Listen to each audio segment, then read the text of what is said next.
Hey guys, I'm here with my friend Adam Benayoun at 50/50 Martial Arts. Adam is a brown belt, Pan American, and European champion, has great all-around jiu-jitsu, and we're going to talk about the Estima Lock today. The Estima Lock is a really powerful submission. We're going to go through a few different setups, but the main thing we're going to focus on is the foundational mechanics of doing the submission. All right, guys, we're just going to go over the Estima Lock. I wanted to show you guys a couple of different ways to apply tension in the position to hopefully make it feel really tight and hopefully make it something that's recreatable. Let's say I grab John's foot. The first thing that I'm trying to accomplish when I'm going for really any foot lock is I'm trying to eliminate slack. Like right now, John has all this mobility in his foot. He can move it in different directions. So I don't want to just start wrenching on it. What I want to do initially is just create this bend in his foot.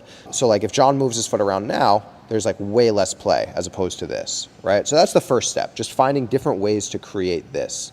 Okay, for the Estima Lock, what I'm trying to use is like my stomach to maintain this piece, okay? That's what it's about. It's just maintaining this tension. As far as applying the submission, what I'm trying to think about doing is maintaining this tension and making John's toes rotate around this corner while stapling his knee in place, okay? I'm gonna create as much of a bend in my partner's knee as I can. That tends to help things out. And then to finish, I'm just gonna go outside arm in. You can make like a rear naked choke grip. And what I want you guys to think about doing is rotating your body around in a way that's actually gonna make his toes come through this space. If I just hip up here, I'm sure it'll be uncomfortable and it may hurt John, but I find that it's difficult to recreate, especially when you consider that your partner's foot is gonna be moving around, he's gonna be pushing, he's gonna be doing whatever he can to escape. So what I think about doing is locking this grip up, eliminating slack, and then I'm gonna rotate John's foot through that space.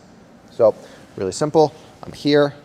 Just gonna create a bend in my partner's foot. I'm gonna line it up with my stomach, rear naked choke grip, and then I'm gonna think about drawing his toes underneath his leg, and I'm basically trying to make his foot go in a circle. And I get a really, really clean finish.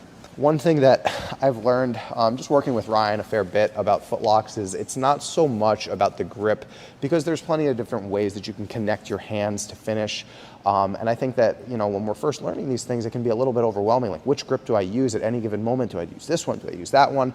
And I find that it's more about figuring out where there's play, eliminating it, and then just applying tension in a rotational kind of way.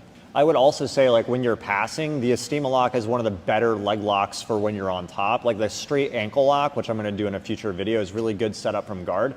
But the Estima Lock is really effective when you're on top. And I think adding that element into your passing game is very powerful, right? Because if I'm playing guard, I'm usually just worried about the guard pass. But as soon as even if the guy doesn't finish the Estima Lock, if he has a legitimate threat on it, it makes me get so nervous and anxious that it makes it easier to pass my guard, because I won't use my legs as freely and feel as comfortable just playing open guard.